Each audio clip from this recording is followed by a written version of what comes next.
बहुत सारी बातें इस पर अभी जो लोगों तक अभी नहीं पहुंचा। अशरफ, हम आपके पास लौटते हैं। ये स्कैल्प मिसाइल से हमला किया गया, ना तो पाकिस्तानी वायुसेना के दायरे में गया। रफाल के जो हैमर थे वो जाकर के वहां गिरे और उन्होंने तबाह बर्बाद कर दिया उन जगहों को जहां पर पाकिस्तान में आतंकवादी पल रहे थे। और भारत जो हमेशा से, भारतीय फौजी जो हमेशा से अनुशासन के लिए जाने जाते हैं, यहां भी पूरी अनुशासन देखने को मिला। पूरा अनुशासन, जब पाकिस्तानी नागरिकों को भी एक छटाक तकलीफ नहीं होने दी और उसके चलते भी पाकिस्तान में बैठे उन आतंकवादियों को निशाना बनाया गया और उन आतंकवादियों को नेस्तनाबूद किया गया। बिल्कुल, देखिए यही भारतीय सेना का कमाल है। इसी को कहते हैं भारतीय सेना, उनका जज्बा है और उनका अनुशासन है कि बिना जो अंतर्राष्ट्रीय सीमा होती है उसके जो नियम है उसको उल्लंघन किए, उसको में बिना पाकिस्तान की सीमा में गए, अपने ही क्षेत्र में जो अपना भारतीय एयर स्पेस है, हवाई क्षेत्र है, वहां रहते हुए उन्होंने पाकिस्तान में जो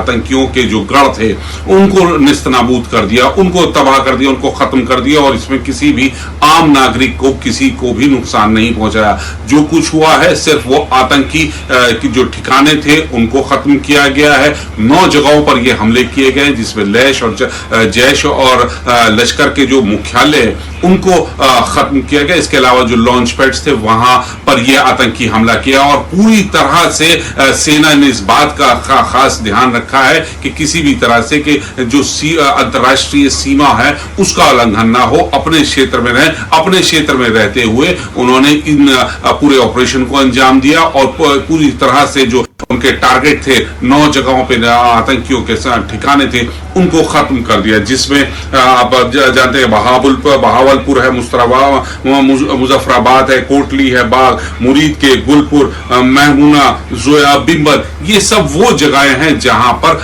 आतंकियों के पनप रहे थे। उनके जो आगा थे वो वहां बैठे रहते थे, वहां से भारत के खिलाफ अपनी साजिशों को अंजाम देते थे। और जिसका ताजा उदाहरण 22 अप्रैल को पहलगाम आतंकी हमले के रूप में देखा था और उसका जवाब आज 7 मई को भारतीय सेना ने संयुक्त अभियान चलाकर दे दिया है कि सभी जो ठिकाने थे 9 के 9 सफलतापूर्वक उन्होंने उनको खत्म कर दिया। आतंकियों के जो गढ़ थे उनको नेस्तनाबूद कर दिया और जो ठिकाने ही नेस्तनाबूद किए गए हैं वो पूरी तरह से आतंकियों के थे। उसमें कहीं जो ये कहा जाए कि जो पाकिस्तानी आर्मी के ठिकानों को निशाना गया, उनके जो बेस थे उनको निशाना गया, ऐसा नहीं है। सिर्फ और सिर्फ पूरी तरह से जो आतंकी ठिकाने थे उनको टारगेट किया गया है। और मीडिया में उसमें उन्होंने इस बात का जिक्र नहीं किया, वो ये नहीं बोल रहे कि आतंकी ठिकानों को निशाना बनाया गया। उन्होंने सिर्फ इतना कहा कि हमला हुआ है और इतने लोग शहीद हुए हैं, इतने ये बयान पाकिस्तानी सैन्य अधिकारियों के हैं।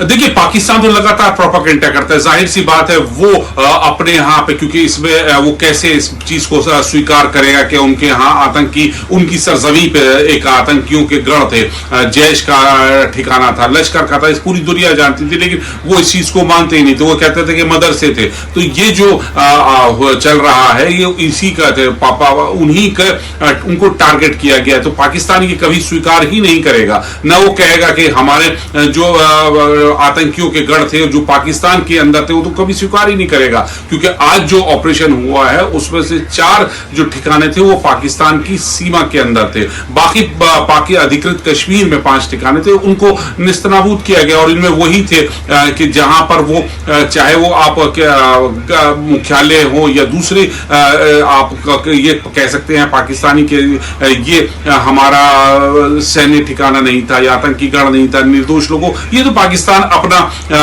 फेस सेविंग के लिए, अपना मुंह छुपाने के लिए इस तरह की बात करेंगे। अभी तक की जो कार्रवाई देखने को मिली है पाकिस्तान की तरफ से, जो प्रतिक्रिया इस पूरे मामले पर आई है, वो 5 ठिकानों को निशाना बनाए जाने की बात को स्वीकार कर रहे हैं। ये प्रोपेगेंडा करके आखिर क्या मिलेगा? ये आतंकवाद आपके अपने देश के लिए ही खतरनाक है, आप दूसरों को भी तकलीफ दे रहे हैं और अब आप आगे और भी तकलीफ में आने वाले हैं। ये बात भारत की तरफ से जाहिर कर दी गई है। मिथिलेश, सिंदूर जो भारतीय संस्कृति में सुहाग का परिचायक है, एक महिला की, एक नारी की, एक माता की समृद्ध जीवन का परिचायक है, इस ऑपरेशन को शायद इसीलिए यह नाम दिया गया क्योंकि पहलगाम में जिस तरह से माताओं के बहनों के सिंदूर मिटा दिए गए थे, उसे यह पूरा करने का एक माध्यम बना है। हाँ से बिल्कुल सही कहा आपने। और जब ऑपरेशन सिंदूर ये नाम लोगों तक पहुंचा तो हर किसी ने ये कहा कि इन आतंकियों ने लोगों के सिंदूर मिटाए थे और आज भारत ने उस सिंदूर का बदला ले लिया है। और ऑपरेशन सिंदूर पे बातचीत करने के लिए इस वक्त इंदौर के लोग मेरे साथ मौजूद है। सर, ऑपरेशन सिंदूर चल रहा है, क्या कहेंगे?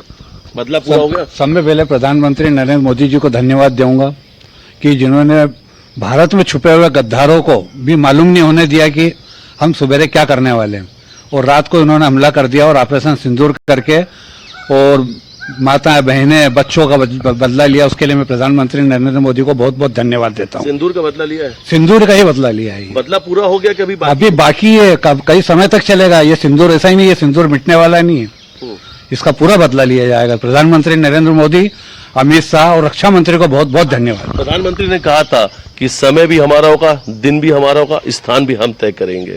ये सही बात है, और समय भी उन्हीं का है, उनका नहीं, पूरे देशवासियों का समय है जी। और इसका बदला बिल्कुल चुन चुन के लिया जा रहा है, रुकेंगे नहीं जब तक पूरा बदला। बिल्कुल सही कहा आपने कि ये देशवासियों का समय, और आज इस वक्त में भारत एक साथ एकजुट खड़ा है। सर, क्या कहेंगे? सर्वप्रथम तो देश के माननीय प्रधानमंत्री नरेंद्र मोदी जी को धन्यवाद कि कम से कम बदले की शुरुआत हुई है। जो 140 करोड़ लोग रोज इंतजार कर रहे थे कि आखिर कब, आज ये शुरुआत हुई है।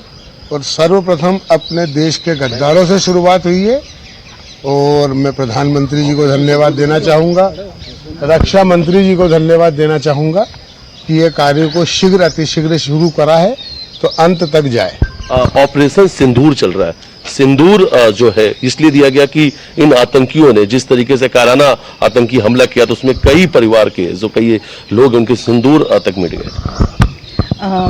देखिए, पहले तो मैं प्रधानमंत्री मोदी जी, अमित शाह जी और गृह मंत्री सभी का धन्यवाद करना चाहूंगी कि उन्होंने ये ऑपरेशन करके हमारे देश की महिलाओं का जो सिंदूर मिटाया है उसके लिए उन्होंने एक अच्छा निर्णय लिया है अटैक करके। और आगे भी ऐसा कुछ ना हो, उसके लिए जो भी कदम मोदी जी उठाएंगे उसके लिए उनको धन्यवाद है। सर, देश इंतजार कर रहा था? हाँ, आज के दिन का इंतजार कर रहा था, और मोदी जी ने बहुत अच्छा सराहनीय कदम किया है।